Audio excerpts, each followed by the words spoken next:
this extraordinary Congress should not be allowed. It should be stopped somehow, somewhere. It should be stopped. Trust me, it shouldn't be allowed to carry, because if you allow that thing to go on, if it's allowed to go on, they will manipulate and get themselves entrenched for another 2-4 years. Trust me. Thank you. It should not be allowed to go on, Mr. Koma and my friends here. Okay, thank you for that, Mr. Oldfield. Mr. Jonah, you talked passionately about the issue of funding a while ago. You've heard what Mr. Oldfield said in terms of governance, administration, the Constitution.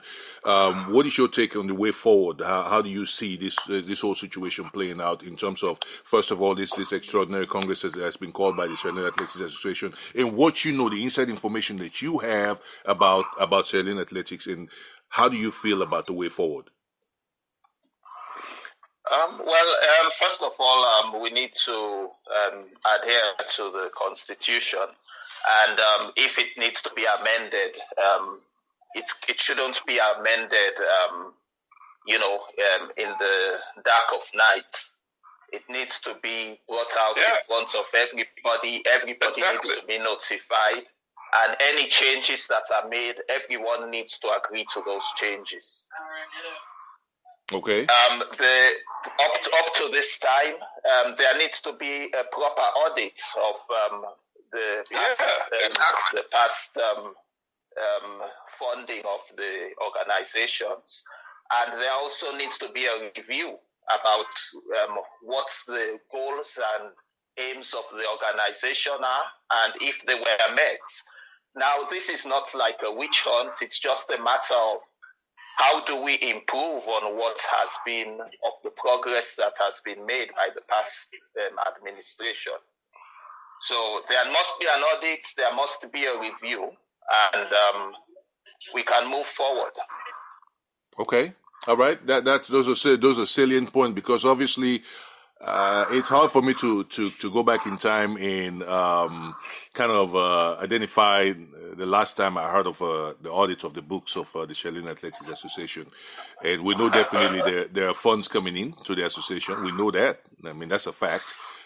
Except those international organizations themselves that the association is part parcel of, want to be part and parcel to the conundrum that the country faces. If not, I think they also should be calling for an audit to be looked into, for the association's books to be looked into, to determine why Sierra Leone as a nation has not stood out ever since the early 90s,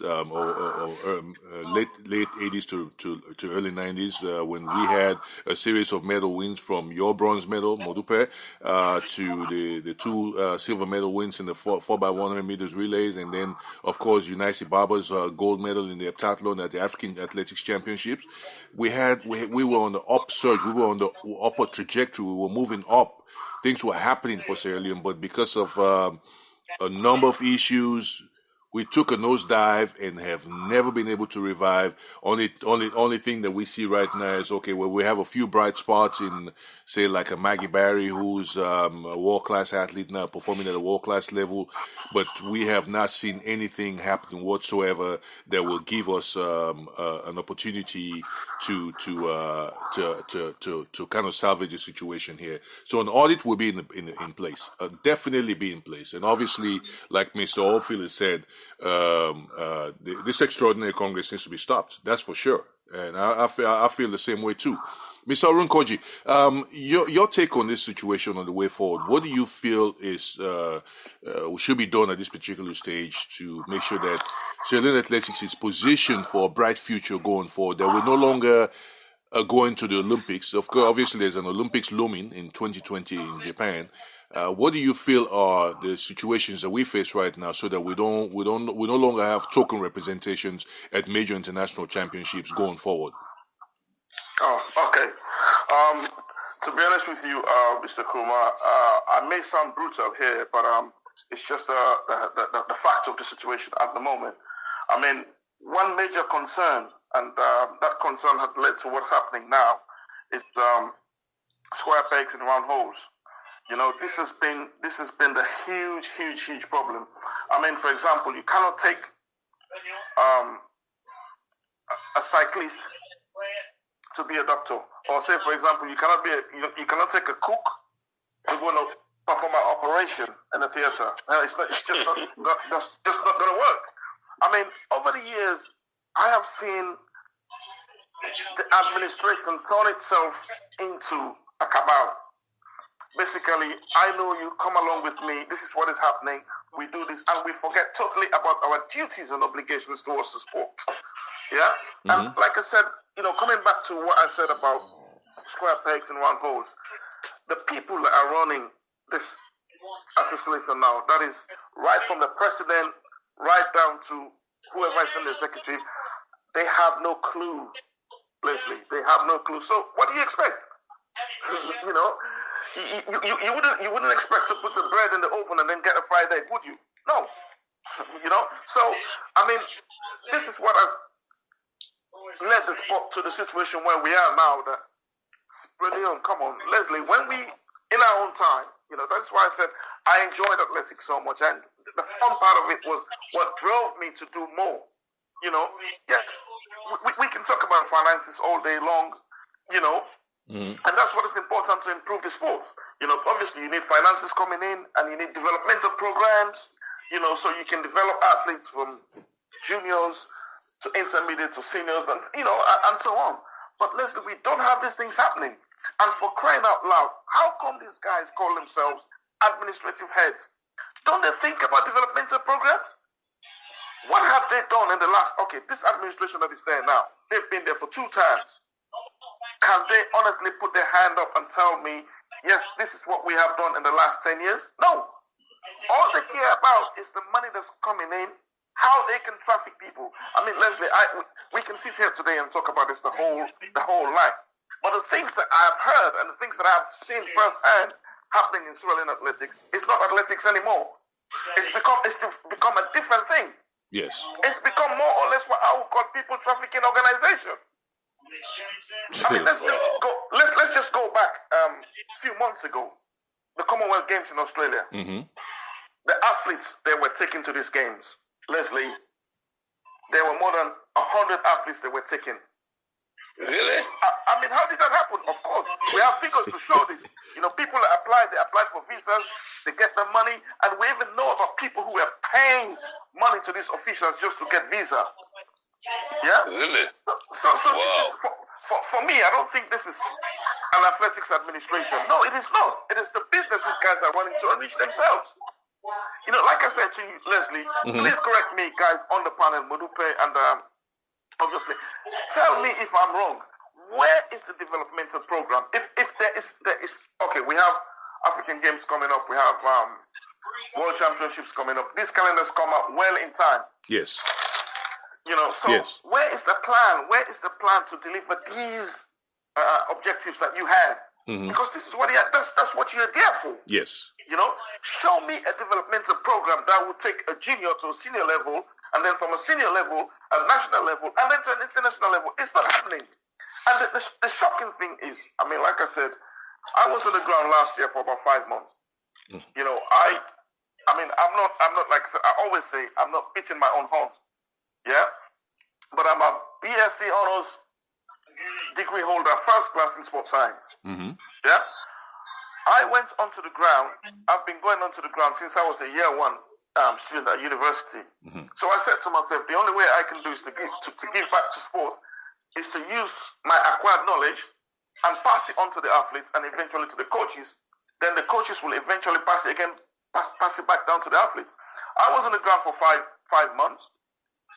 Leslie, without again beating my own horns, I took athletes on board. I coached them every morning, took them to the stadiums. I had to get up. I was on holiday, but it wasn't a holiday for me. I get up at 6 o'clock in the morning, 5:30, 6 o'clock. I'm on the track. Some of these athletes don't even have proper tracksuits, trainers. They don't even have. Forget about the diet, because that's a whole different thing. They don't even have transport. They can't even get to the track. Leslie, I have been there since for the past 4 years. I took athletes under my wing, and a true demonstration of that is one of the athletes called Dolly. Dolly Mustafa, which you all heard of. I took that girl under my wing from 12:54 in 2 years. It didn't happen in 1 year. In 2 years, she was able to run 11.73 electric timing. Right. Come on now, Leslie. Yes. This is not magic. I know. Yeah? I know. This is pure hard work and knowledgeable somebody imparting that knowledge into a virgin ground. Mm-hmm. Yeah. Mm-hmm. I see. I pass around the streets of Freetown. I go through like these pockets, meats that they have in the corners. I see talent, but then that's just about it. It's there. You've seen it. It's finished. Who's gonna go out there? Where is there competition out there where these young talents can showcase them, and then obviously the administration or the association can pick them up and develop them? It's not happening. I mean, that is why you have seen Sierra Leone athletics drop to such a low end. I mean, during our time, we had the likes of Dominic Defoe, Mr. Coker. They were pouring their own money into it. Yeah? And these were the results that we had. I'm not saying money is everything, but let there be some form of organization where there should be some developmental programs where, people can go into those developmental programs, or even educating the coaches so the coaches can feed back to the athletes so that they have some sort of knowledge. I mean, each time I go back to Freetown, I'm organizing workshops, and I'm talking to, obviously I'm looking after a group of athletes. So when I go to them, I talk to them. Just by talking to them, you can see that they don't even have a clue what you're talking about. And these are supposed to be athletes. You use some terminologies, they're going to ask you, what are you talking about? you give them a progressive workout. They don't even know what that is. Leslie, this is shocking. And like I said, you're not going to put bread into an oven and expect to get bacon. No, it's not going to happen. Yes. So for me, I think the way forward is, and I will stick to this to the letter, the way forward is, these guys have tried for the last 2 terms. Yeah? Yeah. We haven't seen anything progressive. Let other bunch of people come and give it a shot. Yeah? There is no point in you doing nothing to move athletics forward, and then you still want to sit there. Sit there doing what? What are you going to stay there doing what? I cannot get my head around this, because, like I said, you were there with me when we tried to broker this piece. Mm-hmm. I mean, this is the first time, as far as I know, in the history of track and field in Sierra Leone, that we have 2 different boxing day sports. Yes. Because the other stakeholders were not prepared to work with this present regime, because they were not doing anything. I mean, okay, you say they're getting $25,000 a year as some sort of developmental help for them, but what are they doing with that money? What are they doing with that money? The president has got 4 or 5 athletes that he's kept in his house or at a camp somewhere. That's what he's justifying, that, I'm spending this money. This is what I'm doing, is spending the money. Mr. Karim, come on, please. Spare us some grace. For once, I mean, like I said, it's sad that I will not be on the ground when they're calling this extra Congress. Because we hope it doesn't happen. I am going to launch or carry out a crusade to make sure these guys don't smell the corridors of athletics power ever again. I mean, it cannot be worse than what's happening now, Leslie. You and I know that. Yes. For 8-9 good years, these guys have been there. All they have done is put money in their pocket to trafficking people. Yeah. Okay. All right. Approaching young athletes. I don't want to use the word here now, but me and you know in details what these guys are capable of doing, and they've been doing this for years. Yes. Nobody's auditing them. Like Modupe said about auditing and stuff like that. They don't care. They're not accountable to anybody in Freetown or in Sierra Leone. So if these guys go out and we have some sort of a new executive that come in, and then they know that, what, you are responsible for carrying out this, you're responsible for carrying out this. I mean, for example, the now Secretary General of the SLAA, Leslie, honestly, I've met this guy a few times. People who don't know will say it's a witch hunt, but that guy is nothing worse than a toilet paper. I'm sorry. Okay. This guy cannot read and write properly. He cannot speak proper English, and he's the Secretary General of the Sierra Leone Athletics Association. Can you beat that? Wow. Can you beat that? Well, I held a 3-day seminar with coaches, which you were there, Leslie. You took out your own money. Yes. When we were sitting there, we were discussing about giving these guys, we don't want, I wanted them to come so I can talk to them. So